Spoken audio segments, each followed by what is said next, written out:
Bonjour, merci de nous accueillir chez vous. C'est la rentrée des classes et après 2 mois de vacances, on se retrouve dans BAM Conseil. Donc ce matin, on n'a que des femmes autour dans la classe. Et alors, on se retrouve avec Elisa Belliard. Bonsoir, bonjour Elisa, comment vas-tu? Ça va, merci. Ça va? La rentrée des classes, Elisa, pour les enfants, comment ça s'est passé? Très bien passé. Oui, tu as des enfants de quel âge? Alors, j'ai un garçon de 12 ans qui rentre en 5e et puis une fille de 8 ans. D'accord, donc là, c'est en plein devoir, Exactement. école, machin, leçon. Bon, merci Elisa d'être là. Donc, on va parler avec toi de la méthode 3C, puisque tu es... Monitrice méthode éducative 3C, puisqu'on est aussi dans l'éducation. D'accord. Concentration, calme et contrôle. On va développer tout à l'heure. Aurélie Bullet. Oui, c'est ça. Merci d'être là aussi, Aurélie. Et donc, toi, tu as des enfants de quel âge, Aurélie? Moi, j'ai un petit bébé de 7 mois qui a fait son adaptation à la crèche la semaine dernière et qui fait sa première journée à la crèche aujourd'hui. Et donc, tu es stressée, tu es angoissée. Exactement. Voilà, c'est ça. Et donc, Aurélie, toi aussi, tu es éducatrice spécialisée. C'est ça, Et oui. tu vas nous parler de la méthode 3C, des bienfaits que tu as pu constater. C'est ça, au sein du foyer de l'enfance, en fait. D'accord. Et puis, Cécile Simoneau. S-I-M-O-2-N-O-T. C'est ça, bonjour. Bonjour à tous. Merci d'être là. Et toi, Cécile, tu as des enfants de... Alors, moi, j'ai 2 enfants, une fille de 5 ans et un petit garçon de 4 ans qui ont fait leur rentrée. Et tout s'est très bien passé. C'est très bien passé, d'accord. Alors, on va parler aujourd'hui de comment apaiser son enfant. C'est ça. Il faut commencer par apaiser les parents. Ah oui, c'est tout à fait. Alors, c'est à vous. Donc, dites-nous, Cécile, Elisa, qui c'est qui veut commencer? Ah, attendez, donne-moi un moment, je commence. Donc, je remercie mes sponsors. Je remercie Lissac pour mes lunettes au 66 rue Victor Hugo à Fort-de-France. Et je remercie la boutique Simplement, tout simplement, à la rue... Ah mon Dieu, la rue Lamartine, face au Petit Couvent. Donc voilà, c'est fait. Alors, qui c'est qui commence? On va commencer par les enfants. Par les enfants. Donc, la première chose qu'on apprend en devenant monitrice, c'est d'être bienveillant et d'être calme face à un enfant. Bon, alors explique-nous ta démarche, à quel moment tu es devenue monitrice, qu'est-ce qui t'a amené à cette méthode, dans quel contexte tu l'as rencontrée? Et puis, parce qu'il y a beaucoup de gens qui sont en contact des enfants et qui ne sont pas calmes du tout. Tout à fait, c'était mon cas. C'était totalement mon cas. Et c'est encore mon cas de temps en temps. Je suis pas une maman parfaite. Oui. Et alors moi, en fait, mon histoire, c'est qu'à la base, j'étais styliste. Donc, j'étais bien dans le monde du stress. Et puis mon enfant, à l'âge de 3 ans, on s'est rendu compte qu'il avait un retard de langage.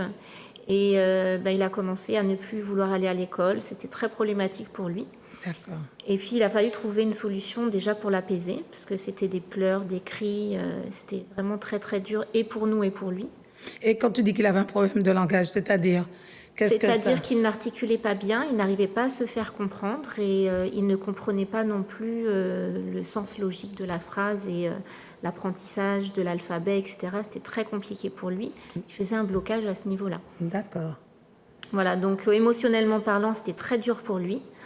Et il se renfermait de plus en plus dans son monde du silence, puisque c'était celui qu'il avait choisi pour se sentir mieux.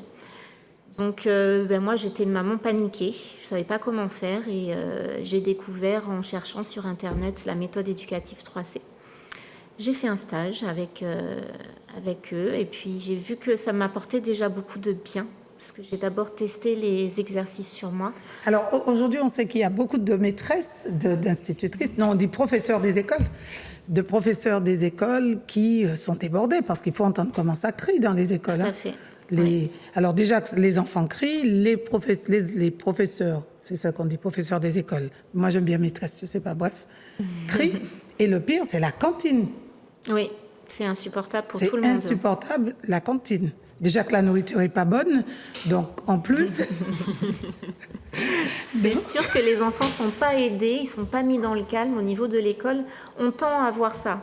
Il y a beaucoup d'écoles qui font des temps calmes où on est obligé de prendre un livre ou de se reposer. On fait même de la Méditation aussi ou du yoga? Du yoga. Du yoga, de de la la pleine relaxation, conscience. de la méditation. Moi, j'interviens dans certaines écoles avec des enfants qui sont en dispositif classe, c'est-à-dire qui sont en décrochage scolaire. Donc, on leur apprend aussi à gérer leurs émotions. D'accord. Ça, c'est très important pour Alors, eux. comment on gère ses émotions? Parce qu'on entend beaucoup ça, gérer ses émotions et puis l'estime de soi. Ça, on va acheter ça au Oui, kilo. ça va ensemble. On va acheter ça au kilo au supermarché. Ce serait bien, oui. Si ça se passait comme ça, effectivement, mais en fait, ça s'apprend au fur et à mesure. C'est pas une baguette magique. Ça demande du temps. Donc, on va travailler avec les enfants sur différents exercices qui vont leur donner confiance en eux déjà. Un exercice comment, par exemple? Quand tu dis différents exercices, quand Alors, tu par rencontres exemple, l'enfant on pour la va- première fois, Oui. comment ça se passe? Alors, on va prendre le cas d'un enfant qui fait souvent des colères, par exemple. Oui.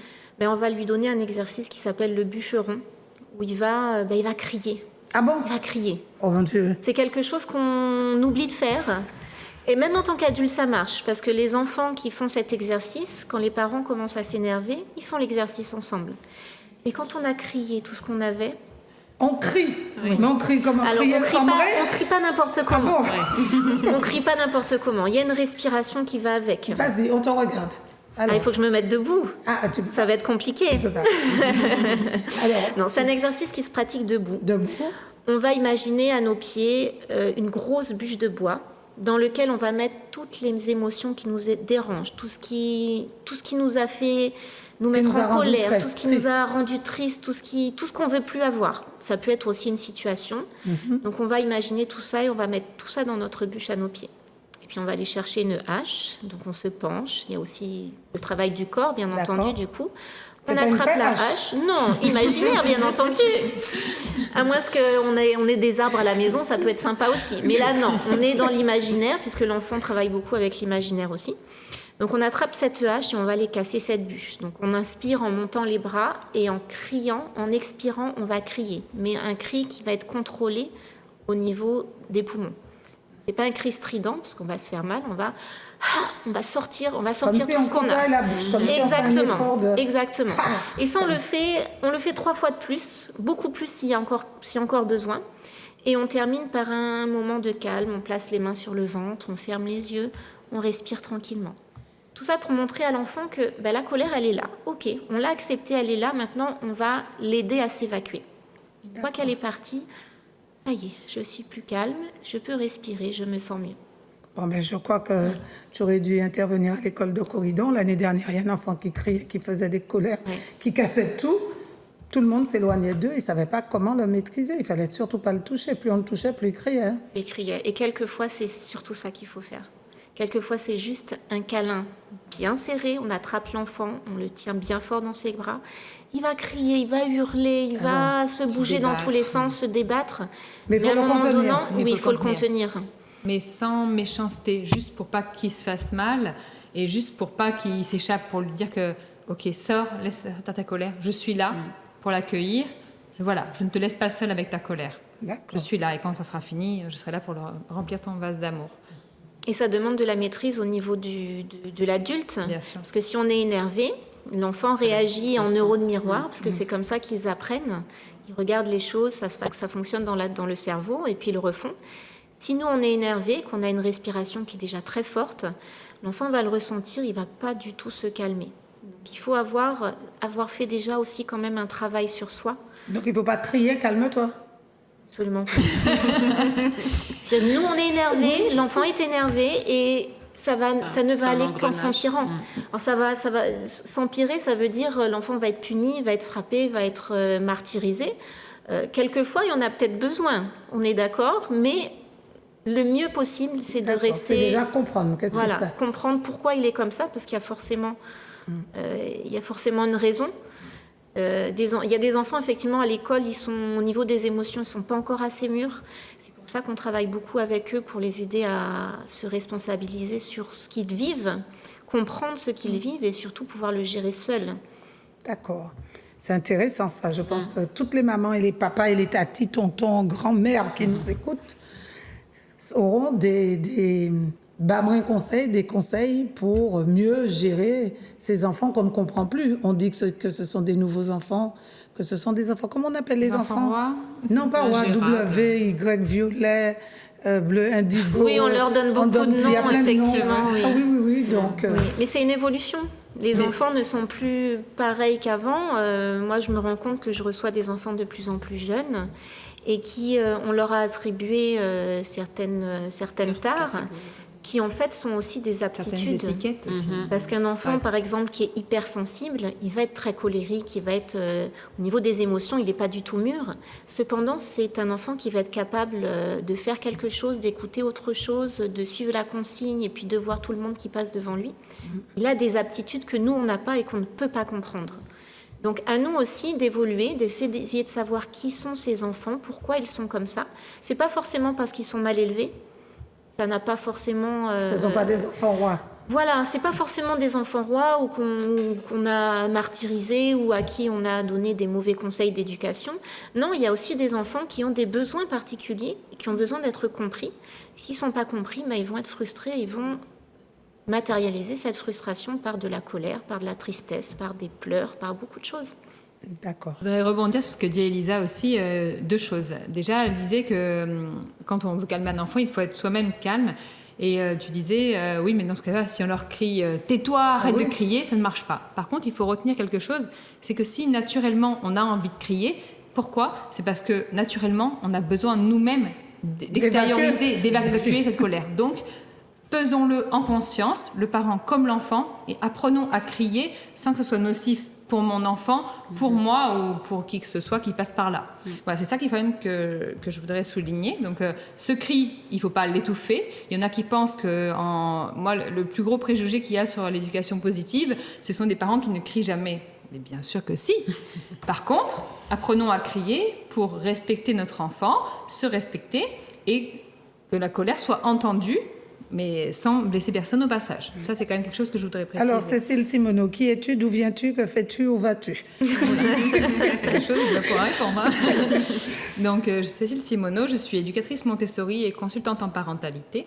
D'accord. Donc, en fait, au travers de... Alors, c'est quoi éducatrice Montessori Alors, et conseillère en parentalité? voilà. Alors, en fait, éducatrice Montessori, c'est une formation que j'ai faite, qui respecte la pédagogie Montessori. Ce qui, aujourd'hui, j'en ressors le plus, enfin, ce qui me reste vraiment de cette formation, parce qu'au-delà d'utilisation du matériel, la pédagogie Montessori, elle a des bases, des valeurs de base, et c'est celles qui vraiment qui sont restées. L'autonomie, évidemment, la bienveillance, et puis la préparation d'un espace, c'est de dire qu'un enfant peut être libre, mais si on a préparé l'environnement pour qu'il soit libre en toute sécurité, pour lui et évidemment pour les gens et pour les objets qui sont présents. Donc c'est vraiment ces valeurs-là que j'essaie de véhiculer aussi au travers des ateliers que je propose pour les enfants et pour les parents.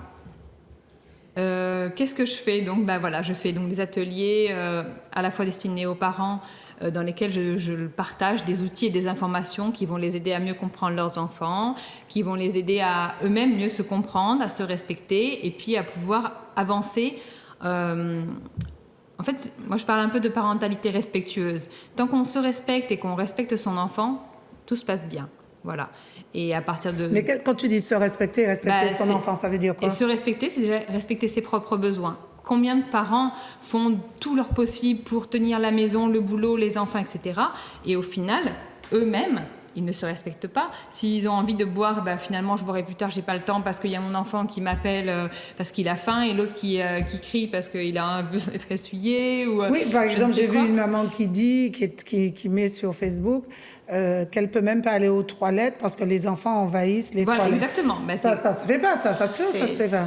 Le parent doit donner ses limites. Voilà, et c'est ça que je veux dire, c'est que chacun va avoir ses propres limites et en fonction de l'âge de l'enfant, les limites vont aussi être différentes, ça on est d'accord, mais par contre, fixons-les et respectons-nous. Si on a besoin d'une heure par semaine pour aller faire du sport, imposons-le dans le planning de la famille comme quelque chose de non négociable. C'est pas si je peux, je vais faire mon cours. Non, le lundi soir, je vais à mon cours. Vous êtes content ou pas content, j'en ai besoin. Et ça c'est la base et malheureusement on oublie cette base. Donc quand nos besoins ne sont pas respectés, il se crée de la colère. Notre colère, on l'étouffe parce qu'on se dit que il y a d'autres choses plus importantes. Et quand notre enfant fait une crise, comme l'expliquait Elisa, c'est notre colère qui ressort. Quoi ? Moi, mes besoins ne sont pas respectés, tu crois que je vais respecter les tiens ? C'est ça qui ressort en fait. Et c'est ça qu'il faut arriver à comprendre comme message. Alors, on s'était rencontrés avant les vacances et j'avais vachement aimé ce que tu avais dit sur quand on commence une tâche avec un enfant pour l'apprendre à ranger. Et moi, j'ai fait ça avec mes petits-enfants parce que j'en ai eu 4 à garder pendant 2 mois. Et il y avait 13 ans, 9 ans, 10 ans, 7 ans, 5 ans. Ah, c'était un centre de loisirs. C'était un centre d'expérimentation. Je vais t'envoyer mes enfants les prochaines vacances. Et donc, moi, c'était réglé comme du papier à musique. Et ce que j'ai aimé, tu as dit qu'on commence une tâche, on la finit. Donc, si vous prenez des jouets, des puzzles, quand vous avez fini avec le puzzle, vous rangez. Et vous allez prendre un autre jouet. Au-delà de ça, l'activité est finie seulement quand elle est rangée. C'est Oui. pas on finit et on la range. Oui, non, Il c'est faut ça. prendre conscience à l'enfant que l'activité à part entière, c'est du moment où on la prend, on explore l'objet, l'activité, le matériel, et on la range. Et c'est seulement quand elle est reposée au même endroit que l'activité est terminée. Et c'est pas de dire, tu as fini ton puzzle, allez, on passe à autre chose. Et non. Et c'est nous, quand on donne ces repères-là à l'enfant, le plus tôt possible, mais même quand on prend des enfants plus grands, à partir du moment où on fixe ça comme norme, dire que c'est terminé quand c'est revenu à sa place, et ben ça s'intègre et au fur et à mesure, ils prennent ce réflexe-là. Et ça m'a vachement plu avec ma petite fille qui a 12 ans, qui adore cuisiner. Mais quand tu sors, quand tu rentres dans la cuisine, quand elle a fini de faire des gâteaux, tout ce que tu veux, tu reconnais pas le chantier. Parce qu'on parce qu'on n'avait pas défini que l'activité se terminait quand tout était rangé. Voilà. Et je lui ai dit, l'activité est terminée quand la cuisine retrouve son calme, quand elle retrouve tous les éléments rangés.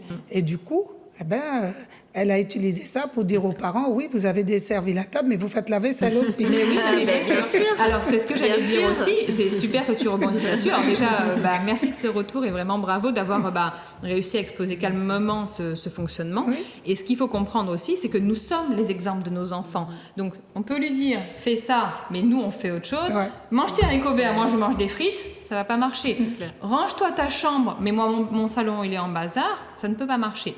Donc nous, ce qu'on fait vraiment pour accompagner vers ça, quand je fais quelque chose, je le nomme. C'est-à-dire que le gâteau est en train de cuire. Maintenant, la prochaine étape, c'est de remettre de l'ordre, remettre chaque ingrédient à sa place dans la cuisine, de nettoyer, de mettre la vaisselle, ce qui doit être lavé. Et une fois qu'on a fini, on fait partager à l'enfant. Oh, regarde comme c'est agréable. On a la bonne odeur du gâteau qui cuit dans le four. La cuisine est toute propre, prête à être de nouveau utilisée pour une autre recette, etc. Et l'enfant, du coup, par ce processus et par cet exemple, et le fait de décomposer en fait chacune de ces étapes, va prendre conscience en disant « Ah oui, c'est agréable ». Et maintenant, avec mes enfants qui sont jeunes, qui ont 4 et 5 ans, même le soir, au moment où on va se coucher, mon petit garçon de 4 ans, il prend sa pelle et sa balayette dans sa chambre. « Attends maman, je ne peux pas me coucher maintenant parce qu'il y a des poussières là. » Et donc il va ramasser des petites poussières dans sa chambre pour les mettre à la poubelle. Et là il dit « Maintenant je peux me coucher. » Parce que lui aussi, et ça n'a pas toujours été simple, je vous l'assure, c'est pas inné, mais lui aussi a appris cet amour de dire... Une fois qu'on est là, qu'on est revenu à un état initial, on se sent bien parce qu'on se sent libre de pouvoir recommencer notre activité dans les mêmes conditions de départ. Oui. Et c'est vraiment cet amour-là qu'il faut réussir à leur transmettre. Ça leur a plu. Alors, merci pour ça. Avec plaisir et merci pour ce retour. Alors, Aurélie, toi, Aurélie Bullet, toi, tu es éducatrice spécialisée. Alors, parle-nous de toi. Spécialisée, ça veut dire que c'est pas commun. Oui et non. Ça veut surtout dire aussi qu'on peut travailler donc avec plusieurs publics. Et l'éducatrice, en fait, elle accompagne les usagers en fait, dans leur quotidien. Donc, ça peut être vraiment un public très, très large. Et là, toi, tu interviens, tu m'as dit, dans quelle structure ? J'ai intervenu au foyer de l'enfance. Au foyer de l'enfance. Donc, c'est des enfants qui sont orphelins, qui sont... C'est ça, exactement. D'accord. Oui, c'est ça. Donc, oui, c'est encore... Là, ça, c'est un autre public. Exactement. Il y a du travail. Il y a beaucoup de travail. Et j'ai pu, en fait, l'une des animatrices, une éducatrice travaillait là-bas, à utiliser la méthode 3C. Donc, ça m'a permis de vraiment voir c'est comme ça que tu l'as découvert. Exactement, de voir l'efficacité de cette méthode. Et j'ai vu vraiment qu'il y avait vraiment beaucoup de bienfaits. D'accord. Et alors, toi, tu l'utilises, tu as un tout petit bébé, tu m'as dit, et tu l'utilises au sein de la structure. Comment Je ne l'ai pas utilisé, moi j'ai surtout observé. D'accord. Parce qu'il faut quand même connaître cette méthode pour pouvoir l'utiliser. Moi, je n'ai pas encore eu l'occasion de faire cette formation. Donc, j'ai vraiment beaucoup observé et j'ai vu que les enfants, ils avaient changé de comportement. Alors, par exemple, comment ça se passe ? Parce que ce public-là, c'est un public déjà C'est un public je sais pas, je dirais à fleur de peau, parce que tu n'as pas tes parents. blessures émotionnelles. Exactement, blessures c'est ça. émotionnelles Exactement. sont là. C'est pas évident pour C'est eux, pas parce évident que surtout, pour eux. moi j'ai beaucoup travaillé sur la nuit avec eux, Ah. et c'est vraiment un moment très difficile pour eux, parce qu'il y La a nuit, l'angoisse de c'est-à-dire la nuit, de dormir, le moment du coucher, du exactement, oui.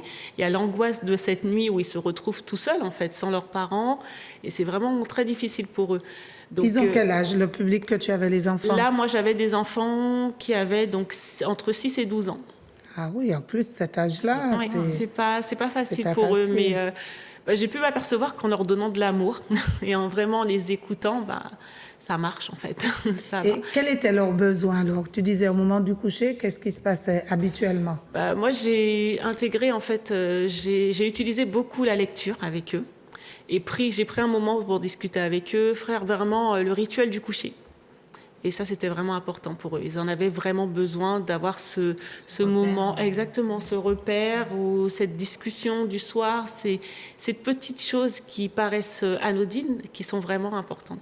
Donc, c'est-à-dire que tu dis que le soir, l'enfant, on lui dit pas, va te coucher, c'est fini, éteins la tablette. On lâche l'enfant et puis terminé. Déjà, on évite, dans la limite du possible, de leur donner la tablette avant d'aller se coucher quand même. D'accord. Pas de Donc, tablette alors? Après, chacun fait ce qu'il veut, hein, mais, Non, mais ton expérience. voilà, Donc, moi, vous, de mon expérience, pas de tablette, pas de télé, pas pas de d'écran télé, le pas soir d'écran. avant d'aller se coucher. D'accord. Et puis après, voilà, faut vraiment prendre un moment, dire, ça y est, là, on va faire le moment du coucher, en fait. Donc, avoir des petits rituels tous les soirs. Donc, on va se brosser les dents, on se met en pyjama, etc. Tout vraiment le rituel au moment du coucher. Donc, les enfants, ils attendent vraiment ce moment-là. Ils savent qu'on va leur lire une histoire avant d'aller se coucher, qu'ils vont faire, il y a le moment câlin, et ainsi de suite. En fait, ils attendent vraiment ce moment pour aller se coucher. Ils appréhendent moins le moment du coucher, en fait. Et avant, ça se passait comment? Donc là, ça c'est aujourd'hui ce que vous faites, mais avant, comment ça se passait? Quand tu t'as dit que tu as vu le changement? Il y Qu'est-ce qui s'est avait amélioré? quand même toujours un moment où on met en place le moment du coucher, mais c'était un peu plus... comment je pourrais dire ça Voilà, c'est ça. On va dire ça comme ça, mais vraiment... Donc on t'a pas entendu anarchique? Anarchique, oui. C'est-à-dire, ça se passait comment? C'était moins réglé, on va dire ça comme ça. C'est vrai que les enfants, ils avaient ce besoin. Moi, par exemple, j'ai mis en place la lecture, mais j'ai fait en sorte que, parce qu'ils ont plusieurs chambres, que cette lecture se passe vraiment dans la chambre de chaque enfant, en fait. Donc, ils sont 2 par chambre. Donc, c'est plus de travail qu'en temps normal, mais... Donc 2 par chambre, donc après, il y a combien de chambres à visiter? Il y en a 4. Il y a D'accord. 4 chambres. Donc, c'est vrai que... Donc c'est pas la même heure pour tout le monde, du coup. chacun, et en fait, ils attendent, en fait. Et donc, pendant ce temps-là, ils Donc, se tu commences préparent par les déjà. plus petits? Exactement, c'est ça. D'accord. Voilà. Et je commençais par les plus petits et ainsi de suite. Alors Donc, tu leur lis quoi comme histoire? des histoires qui leur permettent vraiment de moins appréhender la nuit. Alors pas d'histoire d'Orlis, de Non. diable, de cheval 3 Non, pattes. vraiment des belles histoires, justement. J'avais pris un livre qui s'appelait « 7 histoires pour permettre aux enfants de mieux dormir ». Donc, voilà. Donc, Tout est dans le c'était dans titre. le thème, exactement. Donc, c'était vraiment des belles histoires où le lit, il s'en allait, il allait voir le bac à sable et des petites choses comme ça. Et vraiment, les enfants, ils étaient vraiment très, très contents. D'accord. Tu veux rajouter quelque chose Oui, sur l'heure du coucher? Oui, ou sur le coucher, c'est souvent quelque chose qui est difficile. Moi-même, j'ai un atelier sur le sommeil de l'enfant qui m'est très souvent demandé parce que c'est souvent... L'atelier, le sommeil de l'enfant. Oui. Mais dommage que je ne t'ai pas connu. Moi, j'ai jamais su coucher un enfant. J'en ai 3 et j'ai jamais su les coucher. Justement, c'est le problème de nombreux parents, à la fois le coucher et puis des fois les nuits entrecoupées jusqu'à très très tard, quoi. J'ai une amie qui a un enfant de 7 ans qui me raconte qu'il ne dort... Il fait pas ses nuits, Il fait pas ses nuits, quoi. Il se réveille toujours pour une raison ou pour une autre. Et pour venir dans le lit des parents. Voilà, exactement. Un coup c'est chaud, un coup c'est froid, un coup c'est soif, un coup c'est faim, un coup c'est peur. Enfin, il y a toujours quelque chose qui font que l'enfant se réveille au moins 1 à 2 fois par nuit à 7 ans. Et voilà. Et donc en fait, moi j'ai un atelier donc sur le sommeil de l'enfant où pendant 2 heures je ne parle que de ça. Donc il y a des choses à dire, à comprendre aussi sur le cerveau, sur ce que ça représente ce moment, la transition et comment l'accompagner. Et effectivement, comme le disait Aurélie, le rituel est vraiment un outil phare d'un accompagnement en douceur parce que ça donne des repères à l'enfant, ça permet au cerveau de libérer l'hormone du sommeil et de dire qu'après cette étape-là, je vais dormir. Donc, on choisit une lumière plus faible qu'en journée. Par exemple, si on met des lumières comme ça, l'enfant ne va jamais s'endormir. Hein. Donc, au moment du coucher, c'est une lumière spécifique, un peu plus faible en intensité. Effectivement, comme elle disait, la lecture, c'est un très bon moyen, parce qu'on peut mettre un rythme aussi plus lent, veut dire le petit chat boit du lait, et puis de petit à petit, espacer de plus en plus les mots pour ralentir le rythme cardiaque et aider l'enfant à s'apaiser et à aller vers le sommeil. Et puis, comme elle disait, très important de transmettre de l'amour et de la bienveillance pour rassurer l'enfant sur cette transition qui est une sorte d'abandon, de lâcher prise. On n'est plus conscient, on ne voit plus, et c'est un moment très très délicat qui est vraiment à apprivoiser. Combien d'enfants s'endorment en ayant peur du monstre qui est dans le placard, de la branche qui bouge devant la fenêtre et qui n'osent même plus du coup se déplacer, appeler. Mais après, ça se répercute pendant très longtemps, et du coup, les réveils nocturnes peuvent être en partie dus à ça, jusqu'à très tard, quoi. Donc, et alors, pour les ados qui ont du mal à aller dormir parce que les parents se couchent tard. Déjà, c'est réfléchir à notre propre rythme d'adulte et de dire, ok, les adultes peuvent se coucher tard parce qu'on n'a pas le même besoin de temps de sommeil, on n'a pas la même croissance. Les adolescents, ils ont... j'avais vu une conférence d'un spécialiste qui disait que les adolescents ont presque le même besoin de sommeil qu'un nourrisson, à tel point leur croissance corporelle est importante. Et donc, c'est très courant de voir des adolescents se lever à midi et les parents exaspérés en disant « mais tu traînes ». Et en fait, non, c'est leur corps se développe tellement, ça demande énormément d'énergie et du coup, ils se lèvent plus tard. Dis donc, j'espère qu'Alicia nous regarde, elle sera heureuse d'entendre ça. Tu grandis. Non, parce que ses parents n'en peuvent plus qu'elle se réveille à midi. Mais par contre, il y a autre chose, c'est que ça, c'est normal de dormir énormément. Ce qui est pas normal, c'est de décaler l'heure d'endormissement à 2h, 3h du matin. Et là, c'est encore un autre problème. Et dans ce cas-là, je reviens sur ce que disait Aurélie, ce qui est très important, bannir les écrans avant le coucher. C'est-à-dire que le téléphone ne passe pas la porte de la chambre. D'ailleurs, c'est très mauvais de dormir à côté de son téléphone. Et même pour les grands. Mais pour tout le monde, adulte comme enfant. Et au moins 1 heure avant le coucher, 0 écran. Ni télé, ni tablette, ni téléphone. En journée, ok. Et passé, j'en sais rien, 20h, on fixe une heure de coucher, je ne sais pas. Le téléphone reste dans le salon avec tous les téléphones de la famille. Ce n'est pas une règle pour les enfants. C'est la règle pour toute la famille. Et à partir de ce moment-là, on peut dire que c'est un moment de lecture, un moment où on écoute une musique calme, un moment d'écoute, un moment de câlin, etc. Et ce processus, appliqué à toute la famille, je le rappelle, parce que sinon ça ne marche pas, surtout quand l'habitude a été prise depuis très longtemps, et va permettre effectivement de retrouver le calme nécessaire au cerveau pour aller vers l'endormissement naturel. On a de la chance aux Antilles, c'est que le soleil se couche tôt. C'est une chance parce que notre cerveau, du coup, ne reçoit plus de lumière bleue assez tôt, donc on peut avoir une heure d'endormissement relativement tôt. Sauf qu'avec des écrans, si on continue après le coucher du soleil à avoir des écrans, on entretient cette présence de lumière bleue et du coup, on retarde le message du cerveau qui va dire c'est l'heure de dormir. D'accord. Donc, très important. Justement, en période d'examen, j'ai beaucoup travaillé avec ces élèves-là. Ces élèves qui dorment tard et qui préparent leurs examens, qui sont assez stressés et qui sont aussi sur leur téléphone, bien entendu, puisque ils travaillent aussi ensemble. C'est pas totalement négatif. Ils travaillent par WhatsApp ensemble, ils posent des questions, tout ça. Et effectivement, en préparation aux examens, la première chose que je dis, est-ce que vous dormez et à quelle heure vous vous endormez ? Et la plupart n'arrivent pas à trouver le sommeil, même s'ils se couchent tôt. Ils ont du mal à trouver le sommeil parce que leur cerveau fonctionne. Ils ont révisé, ils ont fait plein de choses. Leur cerveau est encore en fonctionnement. Donc, pour la plupart, on a commencé à faire les exercices juste de respiration. Juste rester dans son lit, pareil, lumière tamisée ou éteinte, et juste se concentrer sur la respiration. On va dire à 60%, ils ont réussi à s'endormir tout de suite. Pour d'autres, il faut passer par faire du sport. Parce qu'ils ont plus d'énergie et il va falloir justement utiliser cette énergie. Pour les petits aussi, ça peut marcher. Moi, mon fils n'aimait pas du tout la lecture puisqu'il était en combat avec tout ce qui était langage. Donc, effectivement, c'était pas un truc qui allait le calmer. Par contre, un bon câlin, s'endormir à côté de maman, un massage, poser les mains sur son visage, triturer ses cheveux, ça, par contre, oui. Donc, en fait, chaque enfant va être différent. Bien sûr. Il faut trouver le créneau qui lui convient. Et surtout, ça va aussi évoluer par rapport à son âge. Parce que quand il est petit, ça va être une chose. Quand il va grandir, ça va être autre chose. C'est aux parents aussi d'être à l'écoute de ce qui va se passer. ce qu'il a vécu dans la journée va pouvoir le stresser au moment du coucher. Au foyer de l'enfance, c'est clair que les enfants qui ont peur du noir, qui ont peur d'être abandonnés, en fait, c'est vraiment un moment d'abandon.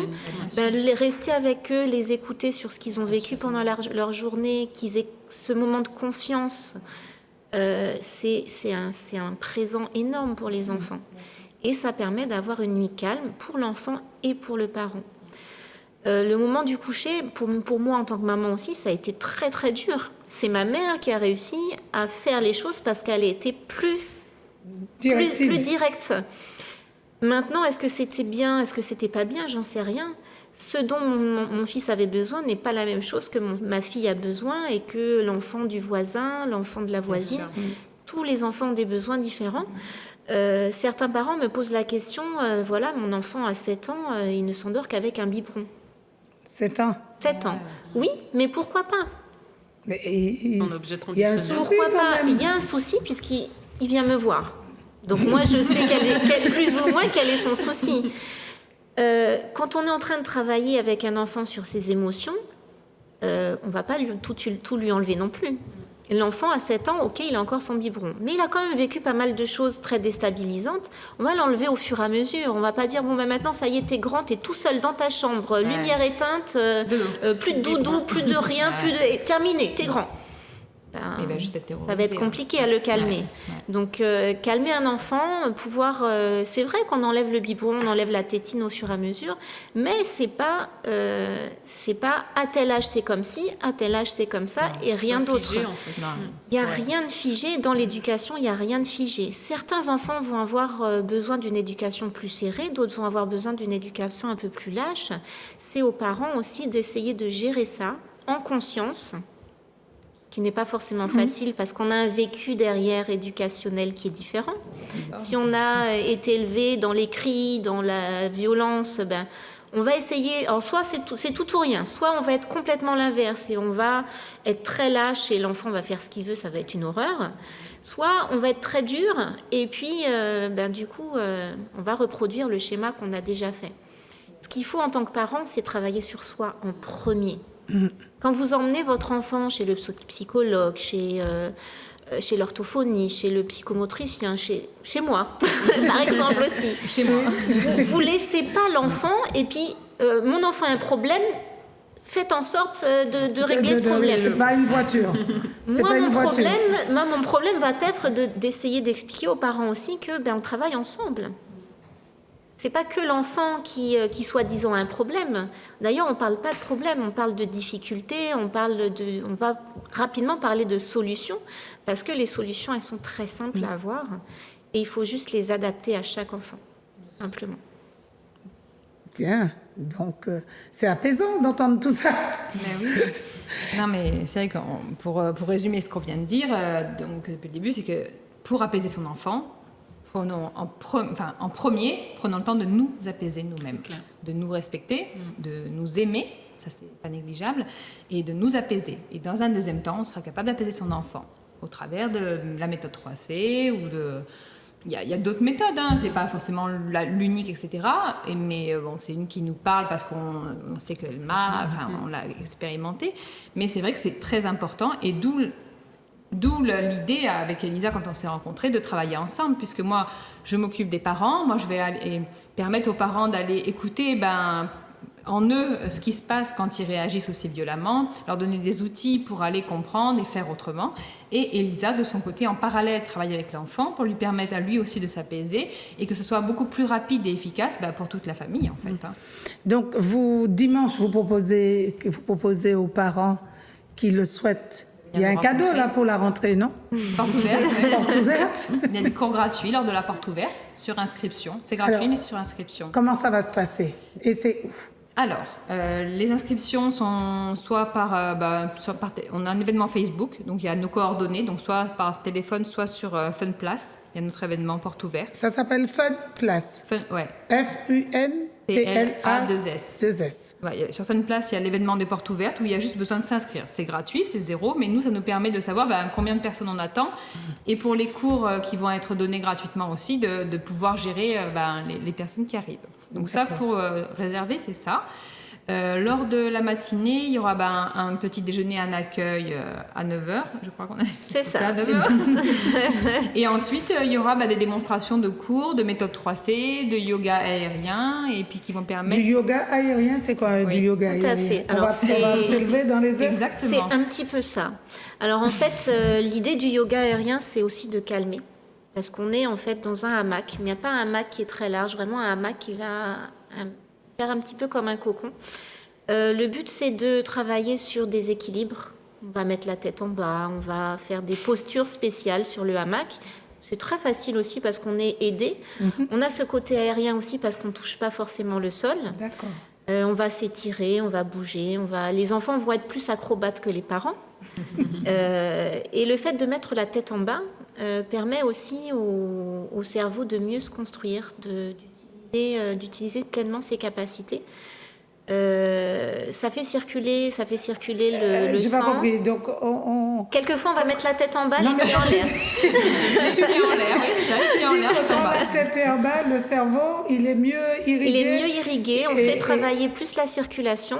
Et donc, ça de va temps en temps, dans la journée, on pourrait se mettre la tête en bas pour... Tout à fait. C'est recommandé, hein. C'est C'est recommandé recommandé. de mettre les jambes en l'air au moins pendant 20 minutes par jour. C'est recommandé. Hein. Ah bon? Oui, c'est vrai, D'accord. contre un mur, c'est vrai. Hein. Ça a beaucoup d'effets vraiment intéressants et pour les adultes, parce qu'on retrouve aussi la souplesse qu'on avait perdue, on retrouve les capacités sensorimoteurs. Je vais bafouiller, mais en fait, on retrouve énormément de sensations et on finit toujours par une relaxation au sein du hamac, où là, on se sent vraiment comme dans un cocon, on est bercé, un peu comme le bercement qu'on avait quand on était dans les bras de sa maman.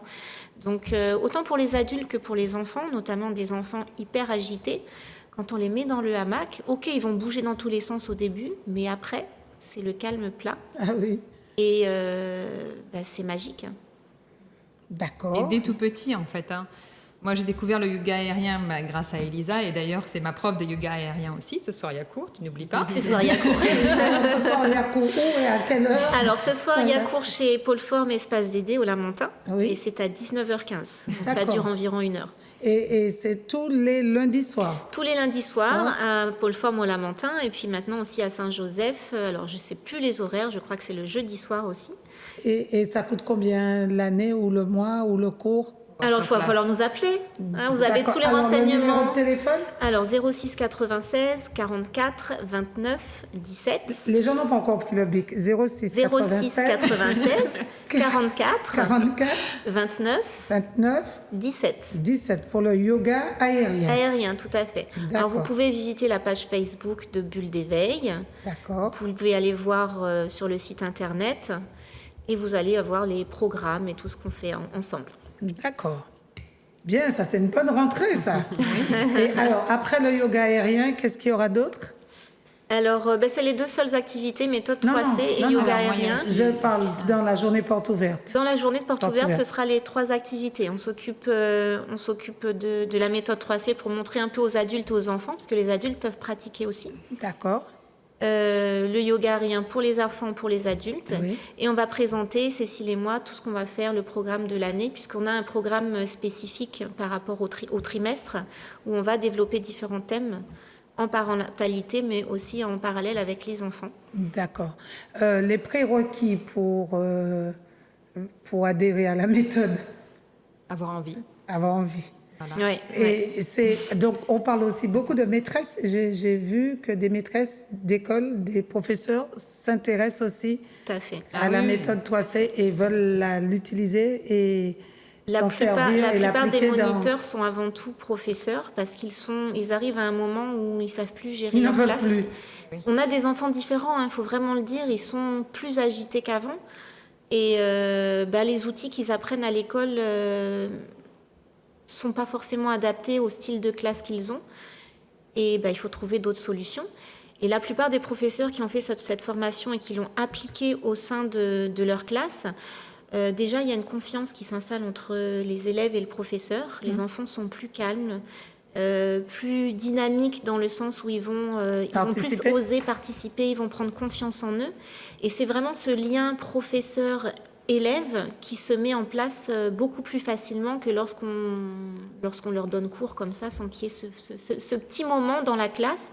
En règle générale, ils utilisent quelques exercices, ils n'ont pas forcément une séance entière, mais ils vont utiliser un exercice en rentrant en classe, après la récréation par exemple, un exercice au milieu d'un cours quand on voit que l'attention n'est plus là, on va se focaliser, on va poser les stylos, on va mettre les mains sur la table, fermer les yeux, faire différentes choses pour permettre à l'enfant justement de se recentrer et comprendre que dans une classe, on a besoin de silence et que le silence, on n'a pas besoin d'en avoir peur, ça fait du bien. Très bien. Et est-ce qu'on n'a pas besoin de silence à la maison? Bien sûr. On en a tous besoin. Mais demandons-nous comment nous fonctionnons aussi par rapport à ce silence. Je remonte sur ce que dit Elisa, ce qui est très important à entendre, c'est qu'il y a des gens qui ont peur du silence, qui le fuient. Tout le temps de la musique ou tout le temps la télé pour faire une présence, la radio, peu importe en fait. Alors, sur certains cas de figure, ça peut se comprendre. Les personnes qui vivent seules, par exemple, qui ont besoin d'une présence, donc c'est OK. Mais quand on est en famille, est-ce qu'on ne parasite pas nos relations sociales en faisant ça? Parce est-ce qu'on peut écouter notre enfant nous parler de sa journée si la musique ou la télé sont à fond et si tout le monde est en train de crier et voilà.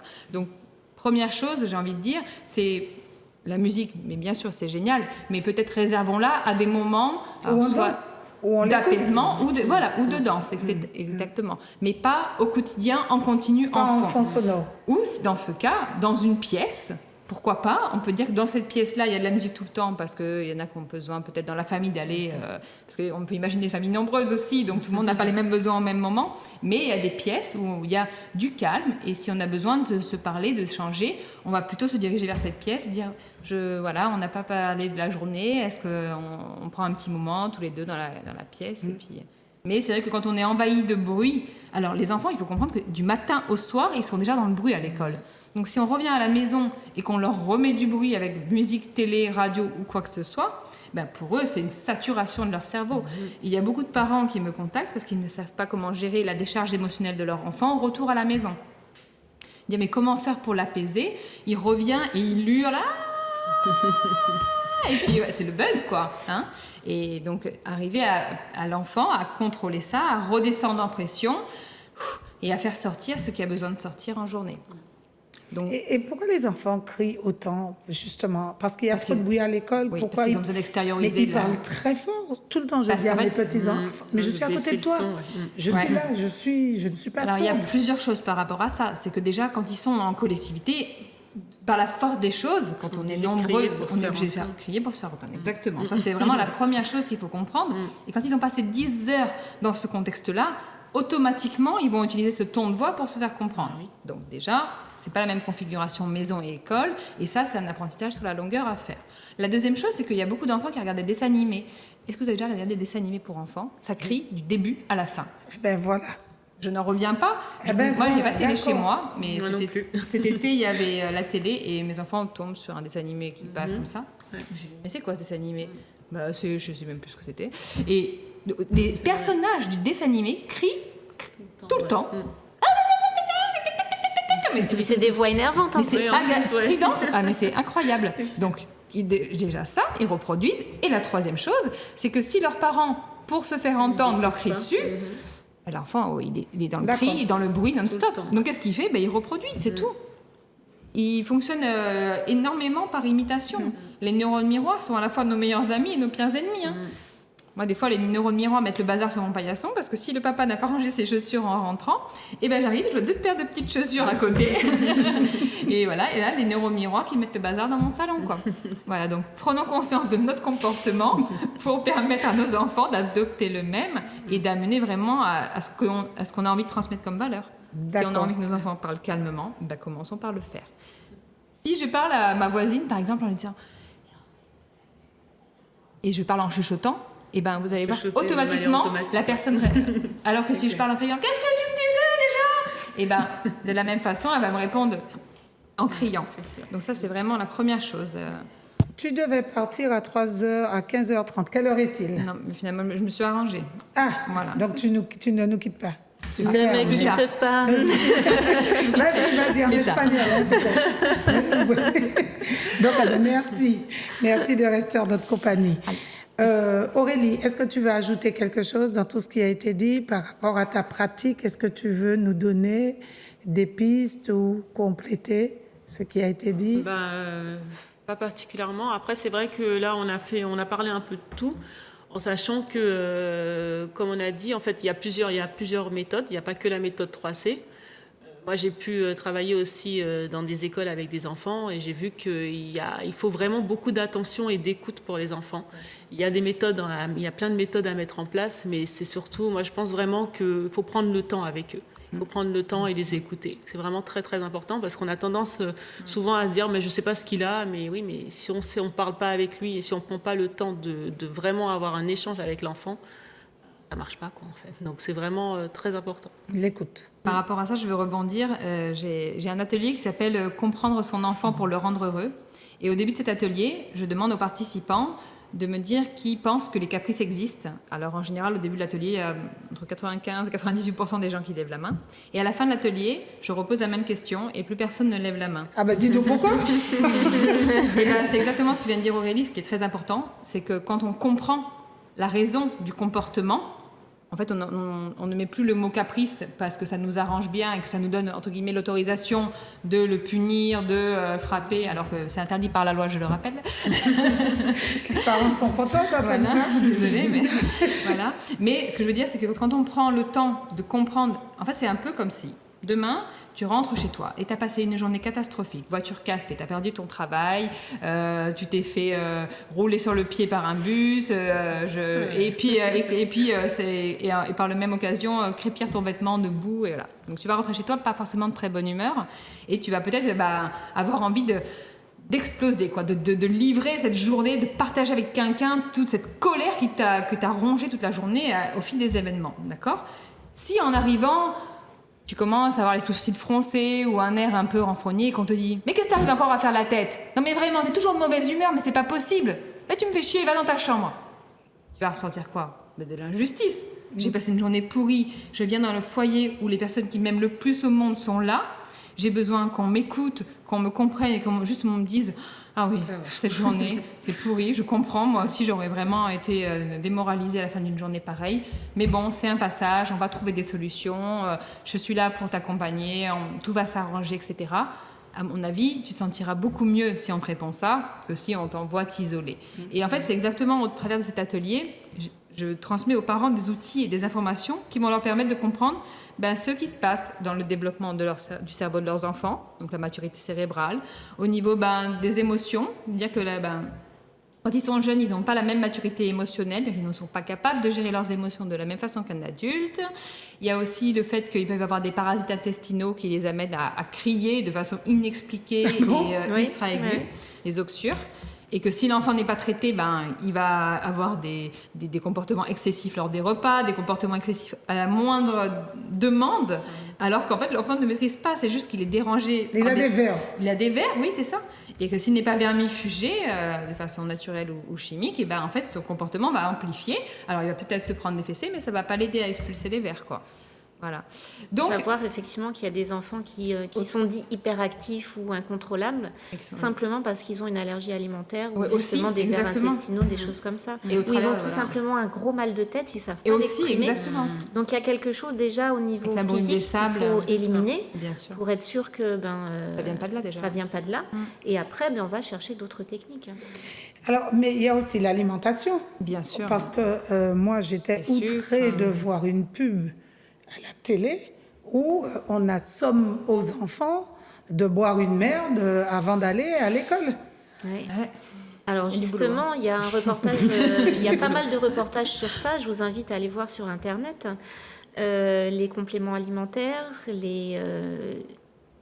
tout ce qu'on rajoute dans les goûters des enfants, dans les jus des enfants, il n'y a pas que du sucre, il y a des colorants, il y a des exauceurs de goût, toutes ces choses-là, en fait, c'est prouvé maintenant que ça, ce sont des perturbateurs endocriniens, ça décuple l'énergie des enfants pour un petit temps, qu'après ils sont en manque.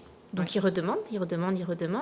Ça va perturber leur système cérébral, ça va perturber beaucoup de choses. Leur sommeil aussi. Leur sommeil. Leur concentration. Exactement. Tout, ouais, Donc c'est on a des piles électriques aussi à cause de l'alimentation. Énormément. Donc c'est pas... on va pas tout enlever. C'est vrai que c'est quand on est maman, qu'on travaille beaucoup, c'est facile de donner quelque chose de déjà prêt. On peut essayer de temps en temps de faire un gâteau, de le donner congeler, un fruit, hein. et puis Donner un de fruit, donner tout simplement. un petit peu à chaque fois, de trouver des astuces pour mettre en place une façon de manger différente, en ayant pour vision que l'enfant est en train de grandir, qu'on est en train de le pourrir. Que nous aussi, on ingurgite tout ça, et c'est d'où le nombre de dépressions, le nombre de mal de dos, le nombre de migraines, aussi, hein. de maladies qui se développent, Bien sûr. parce que dans notre alimentation, déjà, il y a des choses à éviter. On est dans un pays où on peut manger pas mal de fruits, de légumes, donc profitons-en. Quand on ne sait pas trop comment faire, on trouve des recettes aussi qui sont intéressantes à base de produits naturels. On a des aides culinaires aussi, on a pas mal de robots qui fonctionnent pas mal aujourd'hui. Je ne vais pas donner des marques, mais... Oui, mais même sans robot. Mais et sans puis- robot, moi je n'ai pas de robot robot, chez moi, mais des choses très simples. Moi je n'aime pas vraiment faire la cuisine. Je fais ça parce qu'il faut que je nourrisse ma famille, mais ce n'est pas quelque chose dans laquelle je prends énormément de plaisir. Mais pour autant, mes enfants mangent des fruits et légumes tous les jours, tout le temps. Et en fait, les goûters à la maison, ce sont que des fruits. Et donc je ne cuisine pas. Juste, je m'assure qu'il y ait des fruits dans la maison. C'est pas très compliqué. Et par contre, il n'y a aucun goûter industriel, etc. Parce que je suis consciente que tous les perturbateurs endocriniens ne vont faire que me compliquer la tâche pour gérer après les crises, les tempêtes émotionnelles, le sommeil, etc. Et c'est vraiment une des premières choses pour apaiser son enfant et nous-mêmes, c'est effectivement la piste alimentaire. Hein. C'est Et le matin, plus il y a du sucre, et pire le c'est. matin, on voit les petits déjeuners très sucrés, Ah oui, Oui. c'est une catastrophe. plus hein. les goûters céréales. sucrés. Bien sûr. Céréales au chocolat enrobées de je ne sais combien de choses autour, c'est très bon Catastrophe. goût. C'est une Très catastrophe. bon goût. Ouais. Malheureusement, alors il y a ça, et puis il y a les enfants qui mangent pas aussi, parce qu'il y a aussi l'inverse. Bien sûr. Quand on est fatigué, on est énervé. Nous, en tant qu'adultes, on va penser quand on est fatigué, on a besoin d'aller se coucher. L'enfant, lui, va faire l'inverse. Il va tourner dans tous les sens, il va hurler, il va crier, il n'arrivera plus à gérer, quoi. pourra pas gérer tout ça. Donc, si on donne un sommeil régulier, une alimentation régulière Et de l'eau. et de l'eau, Et il faut bien l'hydratation. s'hydrater. Oui. Exactement, il faut beaucoup s'hydrater. Le cerveau a besoin de beaucoup d'eau pour fonctionner, notamment pour se concentrer. Donc, si on suit déjà tous ces principes, on va avoir une amélioration. Ça, c'est indéniable. Oui, c'est inévitable, quoi. C'est sûr, en fait. Ça ne peut pas ne pas marcher. Si on fait attention à l'alimentation, si on fait Si attention... le soir, on lui donne des soupes, Exactement, des soupes, mais ça c'est pas- favorisera c'est pas- largement plus c'est le pas- sommeil. C'est que- pas compliqué à faire Ah des non, c'est soupes. pas compliqué. Mais même au-delà d'une soupe, une purée, ou Oui, selon ce oui, que... oui. Je trouve quelque Maison, chose de très... s'il vous plaît, maison. Ah oui, ah oui, ah bah oui, non, mais Ah pas, oui, on parle oui. pas de flocons, Non, mais- on parle pas de flocons, de pommes Non, de mais quand terre. on parle de faire une soupe, c'est une soupe avec des légumes, du Voilà. giromont, des Bien sûr, carottes, giromont, patates douces, des bien sûr. patates douces, Mais bien sûr. tout ce qui pousse chez nous. Mais oui, de très bonnes choses, plein de vitamines, de belles couleurs, de bon goût. Faut pas s'en priver, quoi, surtout pas. Voilà. contraire. Alors, donc samedi, dimanche, on vous retrouve où? Alors, à Saint-Joseph, donc De- c'est dans le quartier du Rang, Oui, sur les hauteurs direction Cœur-Bouliki. d'accord. Vous avez pareil sur Internet toutes les informations pour arriver en temps et en heure, on va dire. Donc 9h. 9h. Alors n'hésitez pas à vraiment venir. Alors, direction Cœur Bouliki, pour ceux qui n'ont pas Internet, qui nous écoutent. Donc, Cœur Bouliki, ce sera ballonné, filtré. on va aiguillé, mettre, ce il y aura sera- des pancartes, il y aura tout des ce qu'il faut pour pancartes, que vous puissiez ok. trouver. Oui, tout Donc, à fait. Ça s'appelle comment le quartier? Ça s'appelle le quartier du Rang. Durand, Voilà. à Cœur Bouliki. Vous cherchez bulle d'éveil et vous allez trouver. Bulle d'éveil. D'accord.